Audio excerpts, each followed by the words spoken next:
So what's good, TMG fam? It's your boy L, and I'm back with another reaction. How y'all feel? Welcome back to the channel. Salute, man. Listen, shout outs to y'all first and foremost, man. Y'all be into these solved mysteries with twists, all kind of stuff, man, just as much as I do. You know what I mean? When I first started this, I was like, man, I don't know if people gonna be into these like I am. And what do you know? Y'all just as crazy into this as I am. So, but anyway, next up on the blacklist, we got Bizarre Unsolved Mysteries Part 4. All right, so before we get into the video, man, make sure your house is secure. Alarm on, door locked, windows secure as well. Hit that subscribe button if you're new, and let's get to it.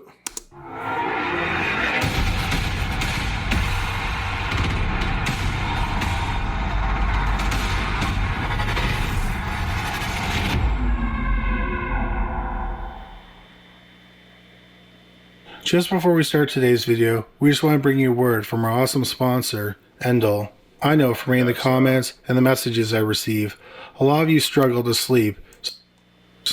The first 100 people to download Endel at the link below this video will get a free week of Billy Trimbach, his wife. Billy Trimbach.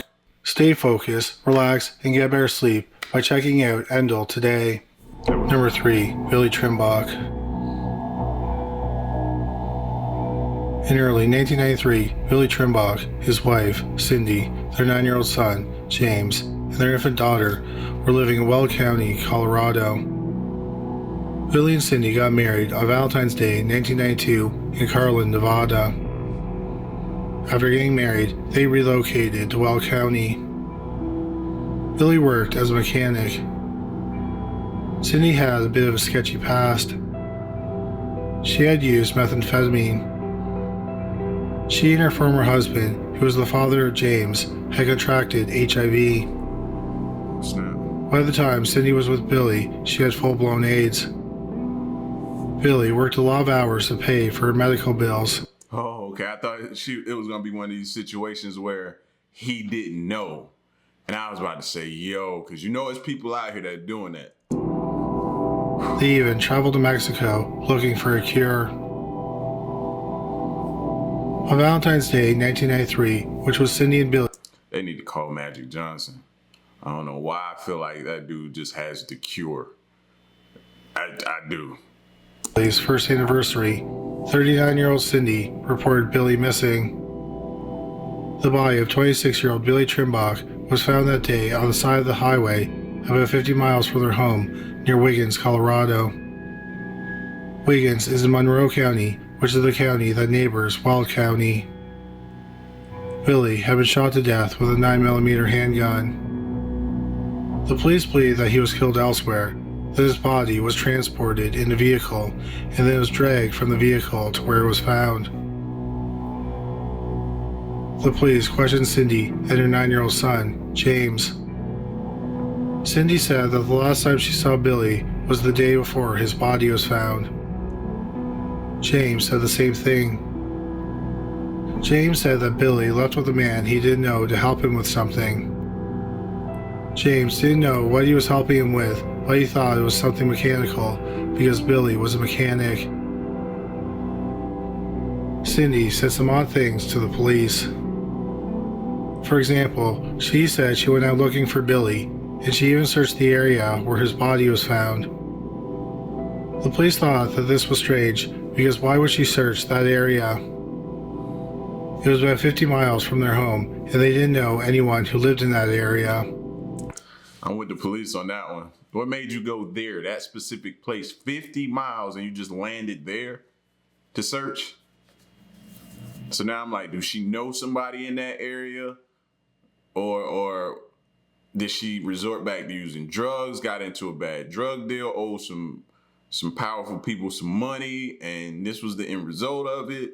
I don't know, my mind is jumping several, her ex-husband, maybe him, something. It turned out that Billy had a 9mm handgun, but when the police asked to examine it, Cindy said it was missing. The police searched the Suburban that Cindy was driving that night. They found a small amount of blood in it. It was tested, and it was Billy's blood. Shortly before Billy was murdered, Cindy had taken out a large life insurance policy on his life. I should have known. Should have known that was. I don't even know. Normally I think about that, but I didn't even think about that. Should have known that was coming up. But it was not paid out because Billy's signature had been forged. The police thought that Cindy likely had something to do with Billy's murder. They believed she possibly hired someone or several people to kill him for the insurance money. She may have also helped dump the body or picked up the person or people who dumped the body. This would explain how Billy's blood got into the Suburban. But the police couldn't find enough evidence to charge Cindy with anything. Shortly after Billy's funeral, Cindy and her son James moved to Butte, Montana. When Cindy enrolled James in school, she told the officials he had witnessed his father being murdered. James had a tough time at his new school. Other children teased him because his parents had AIDS. On April 12, 1994, 10-year-old James brought a .22 caliber handgun to school. As the students were lining up that morning, James attempted to shoot one of the kids who teased him. Instead, he accidentally shot 11-year-old Jeremy Bullock in the head. See, this is why I be on my sons, bro.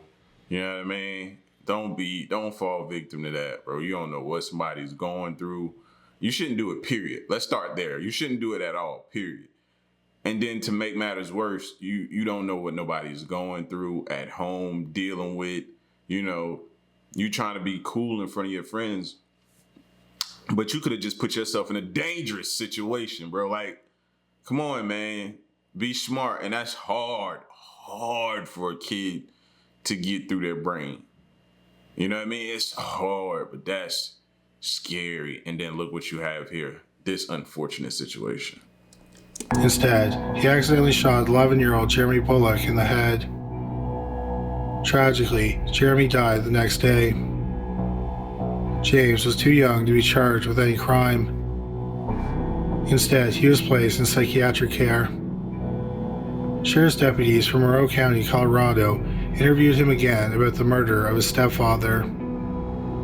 James initially said that he saw Billy leave with a man he didn't know the day before his body was found. But James said that he had lied and he had not seen his stepfather that day. He said he had lied because he was worried that his mother was involved in his disappearance. Billy Trimbach died about a year later on March 1st, 1995 from complications from AIDS. She was 41 years old. In 1997, the police received a tip that Billy was killed to settle a drug debt. The police followed up on the tip and learned that Billy didn't use drugs and he was not involved in the drug trade. But they did learn that two men may have taken Billy to a house in Wiggins, Colorado to intimidate him. What they were trying to intimidate him about was not made public. But while they were intimidating him, they ended up killing him. They were supposed to dump his body in a nearby lake, but they had car problems and had to leave his body on the side of the highway. One of the men was supposed to get some of Billy's tools after the murder. In 1998, one of the suspects seemed ready to confess. However, his lawyer would not allow him to talk to the police. He died by suicide a short time later without telling the police what he knew. Since then, the case has been cold. The police said the biggest problem with investigating the murder is that many of the suspects and witnesses abused meth and other drugs, so their memories are not very reliable. The police believe that some people have information about the murder of 26-year-old Billy Trimbach. The police are hoping that someone will come forward and provide information so that after 29 years, the case can finally be closed. Number 2. So, I don't know how many more times we need to say it, but I'm going to keep saying it because we always get some new people that come check in with us, and they need to hear it. If somebody's very, very insistent on you, like, getting this life insurance policy, be skeptical. Start looking into that. Why? Why are they so pushy for you to get this life insurance policy? Understand that. Pay attention to that. Like, think about that. Don't just, because a lot of times we think as men, we're thinking, hey, I need to get this done. She's right. Whoever's right. I need to get this done. I need to make sure my family's taken care of if something happens to me. She's right. I don't need to keep putting this off. But you miss all the other signs. Jared Atadero. The Poudre River Resort is in Bellevue, Colorado. It is situated on the banks of the Cache La Poudre River. In the fall of 1999, it was owned by Alan Atadero and his twin brother, Arlen. Alan was divorced and he was a member of the Christian Singles Network group. On the first weekend of October, 11 members of the group were staying at the resort, helping Alan get it ready for the autumn. Alan also has 2 children, 6-year-old Jocelyn and 3-year-old Jared, staying with him. On October 2nd, 1999, the group planned a hike on a trail about 15 miles from the resort. Alan agreed to let Jocelyn and Jared go with the group while he stayed behind to work. It's not exactly clear what happened when they arrived at the trail, but it's believed they split into 2 groups. One group was people who walked faster, and the other was a group of people who walked slower. About a mile and a half into the walk, 3-year-old Jared ran ahead of his group. He stopped to talk to 2 men who were fishing.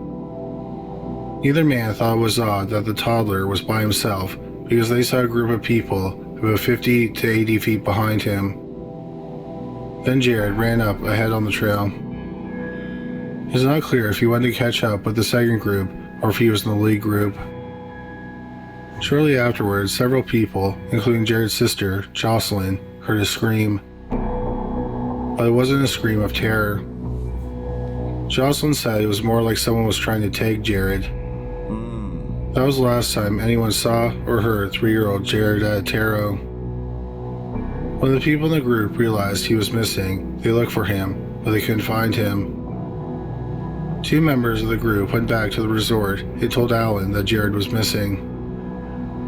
Alan had the resort manager call the police, and then he went to the trail to search for his son himself. But he found no trace of him. A massive search for the 3-year-old boy was... Either I'm gonna find him or I'm dying out here in the elements, bro. Like, there's no in between for me at that point. Either I'm gonna find him or I'm not coming back. launched. Unfortunately, the first day ended without him being found. The next day, a helicopter with 4 people aboard it was searching for him. During the search, it crashed. All 4 crew members survived, while one spent 3 days in the hospital. During that time, the search for Jared continued, but still, no trace of him was found. The searchers thought that this was odd because the trail was through a canyon. There was only one easy way out of the canyon, and they found no evidence that Jared was ever there. On both sides of the trail, there were 45-degree slopes that were 1,000 to 2,000 vertical feet tall. They were covered with thick brush and downed trees. Since they couldn't find Jared, the authorities thought he might have been abducted. But this line of investigation led nowhere. Eventually, the prevailing theory became that Jared was carried off by a mountain lion and killed. Mountain lion prints were found in the area, but there was no evidence that a mountain lion attacked Jared. After a week and nothing was found. But if it, and I'm just asking because I don't know, clearly I don't know nothing about no mountain lion, bro. Like, if he takes him off, right, wouldn't you see like maybe blood or, you know? And I know that's like a needle in a haystack because this big area and you looking for little drops of blood. But I don't know. How does that work? Where are my wilderness people at? I need y'all to tell us how could that be possible, and you not see like any sign of clothing or a shoe to drop off, anything. Like they're not finding anything. Found, the sheriff's department made the difficult decision to call off the search. Over the next several years, there were several sightings of Jared all over the country. One man even claimed he was Jared, but DNA proved he was not. None of the sightings were verified. Nearly 4 years after Jared went missing, on June 4th, 2003, two men were hiking in the area. They were experienced hikers, and they were doing some off-trail hiking. They were near the area where Jared was last seen, and they were hiking up one of the slopes. It was a difficult hike, and they had to watch their feet to make sure they didn't injure themselves. They climbed to about 550 vertical feet and came across a child's shoe. The shoe was in pristine shape.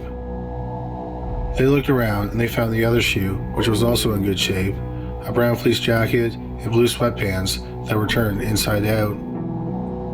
One pant leg was missing, and pieces from the sweatpants were spread out through the area. That definitely looks like an animal did that. Not saying 100% sure, but that's what that, look at this looks like, get my mouse to work. Come on, bruh. There we go. Right here, definitely looks like, you know what I mean? Bite mark here, torn here, shoes still intact, yeah. Yeah, if I would have to guess, definitely animal now. I definitely would go with that. Birds had used pieces of it for their nests. The jacket had some puncture holes in it. The men were aware of Jared's disappearance, and they knew they had found his clothes. Using a bread bag, they collected one of his shoes and the jacket. The men arrived home late that night. First thing the next morning, they went to the sheriff's department with the clothes.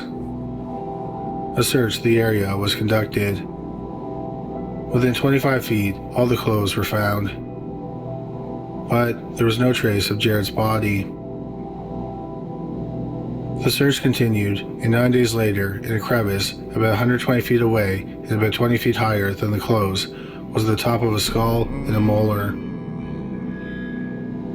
DNA testing later determined that the remains were Jared's. But those were the only remains that were found. During the initial search, people never searched that area on the ground because it was so high up. Had the helicopter not crashed, they probably would have looked in that area. Unfortunately, besides giving Jared's family confirmation that he was dead, the findings of Jared's skull and molar only presented more questions. Most people do not believe that he climbed to that height himself. So one conclusion was that he was dragged there by a mountain lion. Once there, he was killed and eaten. But there are several problems with this theory. It is very rare for a mountain lion to kill a person.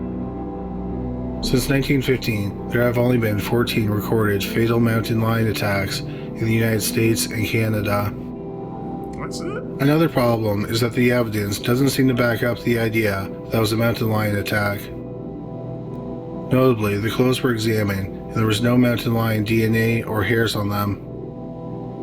Mountain lion experts say that a mountain lion wouldn't strip their victims of their clothes. Since the pants were turned inside out, it suggests that the clothes were pulled off Jared. A mountain lion. I didn't think about that. Didn't think about that. This just keeps getting worse and worse. And would simply start eating the stomach, so the jacket would have been tattered. Also, Jared's shoes probably would have been scuffed up had he been dragged up there. Or they possibly would have fallen off earlier because Jared didn't like to tie up his shoes, and his shoes were not tied up that morning. His pants also showed no signs of him being dragged. Another major problem was that there was no blood found on any of his clothes. True. Had he been killed by an animal, there would have been traces of blood on his clothes. The lack of blood suggests that he was naked when he died, and animals don't strip their food before eating it. So what exactly happened to 3-year-old Jared Atadero? Many people believe that he was killed by a mountain lion. His family is not convinced. They think that someone out there knows more about Jared's death than they do. After hearing that rundown, I believe the same thing. Every point they just proved or stated, I believe. No blood on the clothes. Animal ain't gonna be discreet or you know what I mean? Be able to do that? No, they just go crazy with it. I thought that looked like bite marks, but it said his clothes was pulled off. The shoes, no drag marks. Like all of that stuff makes me believe the same thing. I don't think an animal did that now. Just after those facts that was given. You know what I'm saying? It's been over 22 years since Jared Atadero went missing. His family still holds out hope that they'll find out what really happened to him. Number 1. Melvin and Luigi Nimer. In the summer of 1958, the Nimer family moved from Orem, Utah to Staten Island, New York. 31-year-old Melvin Nimer was a surgeon. He had been hired at the U.S. Public Health Service Hospital in Staten Island. Melvin and his 31-year-old wife, Lou Jean, had 3 children: 8-year-old Melvin Jr., went by his middle name, Dean, 2-year-old Gregory, and 5-month-old Jennifer. On the afternoon of September 1st, 1958, the family went out for a picnic. About 2:30 a.m. on September 2nd, Dean woke up to a man in a white mask choking him. He was able to yell for help. His mother, Lou Jean, rushed into the bedroom, and then the intruder turned his attention on her. They fought in the hallway, and the masked man stabbed her several times. Melvin rushed to the aid of his wife. He fought the man in the white mask, and he was also stabbed in the hallway. The masked man ran down the stairs, and Melvin chased after him. The masked man ran out the door, and Melvin ended up collapsing in the kitchen. Lou Jean went to the master bedroom, sat on the bed, and called for help. But she was too weak to talk on the phone, so 8-year-old Dean spoke to the operator. Both Melvin and Lou Jean were conscious when the paramedics arrived. They both said an intruder attacked them. Lou Jean said that the attacker was about the same height and build as her husband. He was wearing a white mask that covered his entire head. Slits were cut in the material for eye holes. Before being taken away in an ambulance, Lou Jean directed a police officer to give the baby some formula. 31-year-old Melvin Nimer died on the operating table not long after arriving at the hospital. His 31-year-old wife, Lou Jean, died hours later. The police launched a massive investigation. A quarter of a mile from the crime scene, they found a bloody knife, but it was never determined if it was the murder weapon. The police thought that the killer might have worn a surgical mask or possibly a hospital bedsheet. So 40 detectives interviewed 950 hospital employees, but this didn't turn up any leads. The police watched the ferries and the bridges leading off the island for suspicious people, but this did not lead to any arrests. The police thought that after the murders, the killer may have fled the area, so they looked through missing persons reports to see if they could find any suspects there. As it was with the other avenues, this did not lead to a suspect. After the murders, Dean underwent 3 days of intense psychiatric examinations. Poor kid, man. To have to be home and bear witness to that. Poor kid, bro. Like, you know what I mean? Messed up for the rest of his life. Not only that, without parents. And that's the way they had to go. Nobody should ever have to go through that type of stuff, man. That's just... And the police questioned him. Then, on September 27th, 5 days after the murders, Dean did something startling. He confessed to killing his parents. He said he planned it a few nights before while he was lying in bed. On the night of the murders, he went to the kitchen and got a bread knife.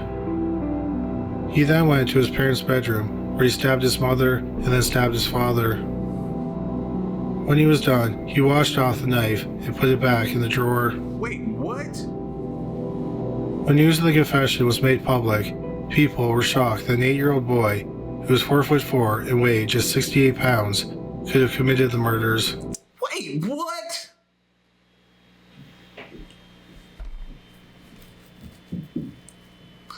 I'm just as shocked as the people were they were just talking about. No way I saw that coming. No way. And if y'all say y'all saw that coming, no way. No way. You had to see this video before then. A psychiatrist who examined Dean said that he had paranoid schizophrenia. But there were major problems with the confession. Dean, who was 8 years old, was questioned for hours by veteran detectives before he confessed. He didn't have a lawyer, and no other adult was present while he was being questioned. The police suspected he committed the murders because they didn't find any signs of a break-in. But this wasn't exactly true. For example, the front door was ajar when first responders arrived. Also, a window was open in the cellar. Just outside the cellar window, the police found 2 footprints. The police assumed that Dean opened the front door so that first responders could get in. As for the cellar window, dust around it wasn't disturbed. Also, they didn't think it was big enough for a grown man to fit through. So the police didn't think that the killer got in through the cellar window. Another possibility is that the killer somehow got into the house while the Nimers weren't home and then hid and waited for them to go to sleep. The police never addressed this idea. When Dean was interviewed, the police lied to him and told him that his father had identified him as the killer. They also said he would never be able to return to Utah with the rest of his family unless he confessed. It was only then that Dean confessed. But there were even more glaring problems with the confession.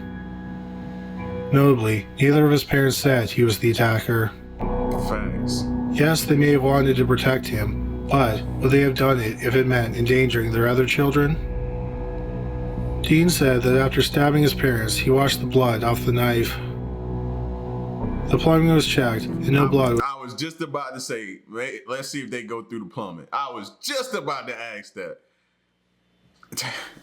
Y'all, are y'all believing? No, ain't no way. No way.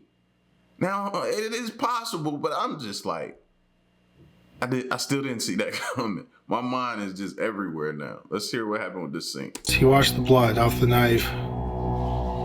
The plumbing was checked, and no blood was found in the drains. The medical examiner also determined that Melvin and Eugene were stabbed with a great deal of force. It seemed unlikely that a slight 8-year-old would have been able to cause the wounds.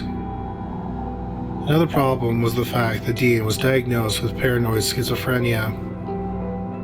According to everyone who knew Dean, he was a happy and bright child who showed no signs of mental illness. In addition to all this, evidence was found to back up Dean's original story. His neck was examined, and bruises in the shape of handprints were found on his neck. Also, it was cold on the night the murders were committed. It is assumed that both Melvin and Eugene would have been sleeping under some covers. In his confession, Dean said he attacked them in their bed while they slept. But neither covers or bed sheets, nor their mattress had any cuts or holes in them. Also, there was not much blood on the bed. There was a little bit where Gene sat down to call for help. But there was a lot of blood in the hallway where Dean and his parents initially said they were attacked. Finally, as soon as Dean... I just don't see him, like, taking on both of his parents. One, I might have said, okay, it was by some miracle he got that off. But both? That's just hard to believe. Dean was out of the custody of the police. He recanted his confession. Nevertheless, despite the many glaring problems with Dean's confession, he was remanded to Bellevue Hospital. Since he was only 8 years old, he couldn't be charged with any crimes. He went to child's court. It's not exactly clear what happened because those files are sealed. It's assumed that he was found not to be a danger to himself or others because he was released to the custody of his aunt and uncle in Orem, Utah. His aunt and uncle already had custody of his siblings. For a year, Dean underwent intensive psychotherapy. Dean and his siblings grew up in Orem. When Dean was 12, he started using his first name, Melvin. He went to Brigham Young University in Salt Lake City, Utah. After he graduated, he became an accountant. For his entire life, he was an active member of the Church of Latter-day Saints. Now, what's crazy is, right, you know, he started using his first name. He wanted to probably gain some sense of a normal life, right? And then they showed you what university he went to. Now, when you go to a university, if you don't stay off campus, you have off-campus housing. You normally stay in a dorm, right? You normally share a room with somebody. Do you know, or is that information divulged that this person was involved in this? I think I should know my roommate was involved in a murder situation back in the day when he was younger and dealing with schizophrenia type tendencies. Schizophrenic type tendencies. You know the word I'm trying to say. I can't get it out. But I wonder if that type of information is divulged. Do they even know? Like, you see where I'm going? This is crazy. This is crazy because what happens is, even if he didn't commit that crime, but he told himself he did, he could start to believe that. And then he can grow up and think he's that person and start acting on those feelings, emotions, and those thoughts of who he thinks he is. Like, this could have been worse than it already is. Now, do I believe he did? I still don't think he did that. But he told us that he did that. Or who was he trying to cover it up for? He got married and had 3 children. He's currently married to his second wife. At the time of this video, he is 71 years old. No one else has ever been charged with the murders of his parents. After 63 years, it seems unlikely that the crime will ever be solved. Thank you so much for watching today's video. And now, here's a clip from our latest. Now, what would be crazy if they, had some DNA from maybe under the fingernails that they saved, but they probably wasn't thinking about that back then. I don't see him getting that off with both. I just don't see that. I don't. And I could be completely and utterly wrong. So I'm asking y'all, man. Y'all get at me in the comment section. Let me know what you think, man. What you think happened with this. This is a strange and abnormal case. I'm pretty sure the police lost a lot of sleep trying to solve this one. This one is definitely a head scratcher, for sure. But yeah, man. It's your boy L. Till next reaction, man. I'm gone. Peace. Y'all stay solid. Hey.